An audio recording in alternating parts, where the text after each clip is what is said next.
Before we begin to go through our questions, we're going to do a core refresh of PRINCE2, just to give you a sort of a gentle walk into the PRINCE2 practitioner, to rejog your memory before you start to answer the question. So, we know that a project is a temporary organization that is created for the purpose of delivering a business product according to an agreed business case. Judging from foundation, you know the characteristics of a project. They are cross-functional, they're uncertain, they're temporary, they're unique, and of course, they also offer change. You also understand the 7 aspects of project performance by now. These are also referred to as 7 tolerances. So these are the acceptable deviation within which the project manager must remain in order to keep his job. You also know that there are 3 levels of tolerances. The corporate or business layer set up the project level tolerance to the project board. The project board set up the stage tolerance to the project manager. And the project manager set up the team work package tolerance to the team manager. So those are your 3 layers of tolerances. Remember that no one can give more than they have. So the stage tolerance cannot be bigger than the overall project tolerance, and the work package tolerance cannot be bigger than the overall stage tolerance. These are also those 7 aspects, and I will read them out to you. You know we have costs, sustainability, time, quality, scope, risk, and benefit. 6 of these were already part of the 6th edition and even the 5th edition. However, sustainability is a new tolerance that's been added. That's because of the importance of the environment in our today world. So this is based around the 17th UN sustainability targets. That's what sustainability is based on.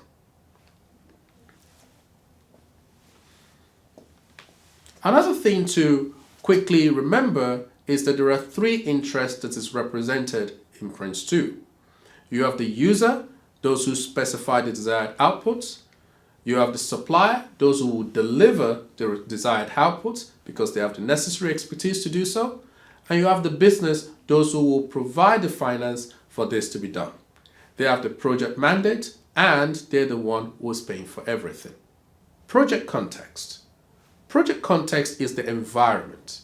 And there are several things we need to consider when dealing with the environment. You have the organizational context. The organizational context is the organizational environment, and you need to consider the culture and the way in which things are done in that organization and use it to inform your project tailoring. Then you need to consider the delivery methods.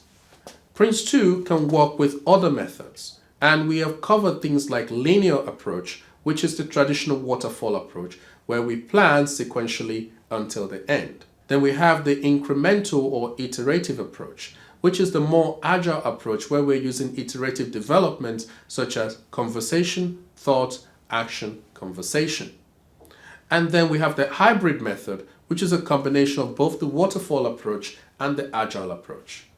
Depending on what delivery method we need to go into, this will affect how the project is managed throughout the project. We need to consider the scale of our project itself. A small project might not need a separate person as a project support, and a project manager might be its own project support in that area.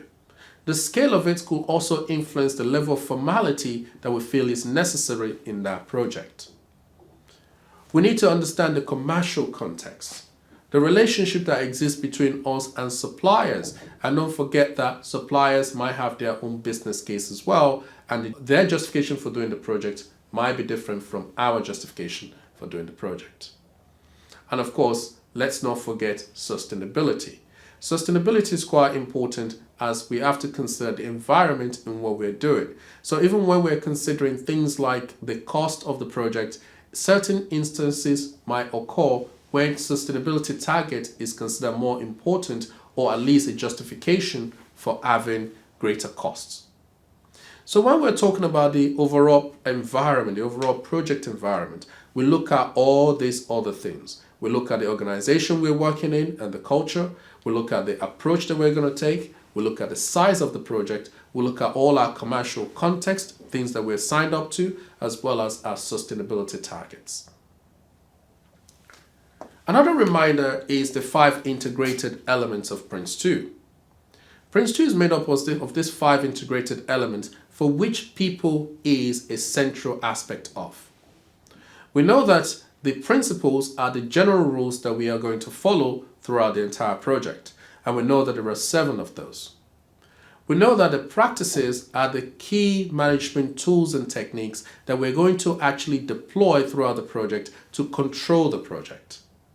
We know that the processes are where all activities in the project are going to take place. And we know the project context is about considering how we're going to tailor all aspects of this project so that it is fit for purpose. So that we have a project that is not just Prince in name only, but a tailored project. We have not butchered it. And of course, we know that people interact with all aspects of it. People are working within processes. The people are the ones that are implementing the principles, the practices, and telling us what we need to include in terms of the project environment. Stakeholders are extremely important. So, here are our principles once again. And here are the 5 elements of PRINCE2. We can see how the principles are aligned. Again, if we look at our practices, just to remind ourselves, here are the 7 practices. Business case, organizing, plan, quality, risk, issues, and progress. For those of you who are coming from the 6th edition, you might be more familiar with the issue practice being referred to as change. But it is now issue practice, but not much has changed apart from a change of name. The reason for this is probably because we now have a change management approach which occupies a different aspect of the PRINCE2 project management. So to call this a change practice or change theme would lead to a degree of confusion. So we've resorted to issue as a result.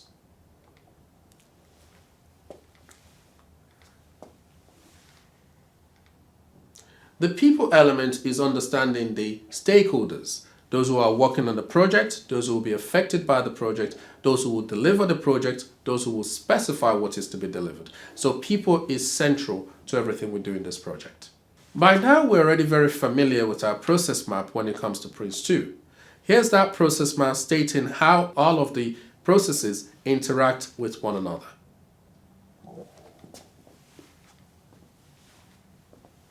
And let's go through the journey. From pre-project, in pre-project is where we decide that we have a problem or opportunities that we need to resolve. We will get all the people together to decide how best to resolve it. We will go through a series of potential options. We might conduct a feasibility study on those potential options. Eventually, we will find the best and most suitable option. Around that suitable option, we will put constraints and controls around it. We might even set project level tolerance around it. We will then put all the information in what we call a project mandate. And we will appoint an executive to take that mandate and do a startup on it. It is the project mandate that will trigger the starting up a project process. Starting up a project process is not a stage. It is a process within a process because the pre-project is not a stage. So in startup, we're going to do our sense checking to determine whether or not this project is worthwhile or whether we should stop it and go back to pre-project to pick a different option. At the end of that process, we will request to initiate a project. The request to initiate a project is what will trigger the next process, which is directing a project process. Directing a project process is the home of the project board. The project board consists of the senior user, executive, as well as the senior supplier. As part of a project board, they will be making some key decisions in directing the project process. They will authorize initiation when we ask for it.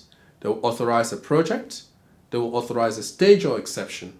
They will give ongoing ad hoc advice, and they will authorize closure when the time comes. Once they have authorized initiation, we will enter the initiation stage. The initiation stage is the whole length of time from start to finish. But within the initiation stage, we have the initiating a project process. The purpose of initiating a project process is to establish a solid foundation and make sure that everything is ready for the entire project to proceed. Towards the end of the initiating a project process, we will need to go into a stage boundary. The purpose of the stage boundary is to gather all the work we've got so far and send it to the board for authorization to proceed to the next stage. So in the managing stage boundary, we're going to have our newly created PID and we're going to write our next stage plan. The information will be sent to the board and we will request to deliver a project. By requesting to deliver a project, we state that we're ready to go on. The board will then authorize a project. Once they authorize a project, we are now entering our second stage. In this stage, we're going to have our controlling a stage where the project manager will do all of its work. They will authorize work packages, they will receive work packages, they will monitor work packages, they will update issue registers and risk, they will escalate issues and risk, they will write highlight reports, and so on. Towards the end of this stage, as they are authorizing work packages, we also need to be familiar with the managing product delivery. The managing product delivery is the one that will accept the work package, execute the work package, and then deliver the work package. Towards the end of the stage, we're reaching another stage boundary. And the purpose of the stage boundary is basically to wrap up everything we've done in this stage. So we're going to write our end stage report, we're going to update our project initiation document, and finally, we're going to write our next stage plan. We're going to send this up to the project board in directing a project process, and if they're happy with it, they're going to authorize the next stage. In the final stage, similar things still happen. We still have our controlling the stage and all the activities that takes place. We still have our managing product delivery and all the activities that take place. The only difference in our final stages, instead of having a managing stage boundary, we are going to have a closing a project process. And the purpose of that is to deliver all the work that we've done and gain authorization to close the project. The final activity that the board will do is to authorize closure. So that gives you a good view of how this process interlink with one another. Let's review. Do you now know the characteristics of a project? Do you know the 7 aspects of a project that needs to be managed? Do you understand the integrated elements of PRINCE2? Principles, practices, processes, people, and the project environment. Do you now understand the user, supplier, and business context on which PRINCE2 is based on?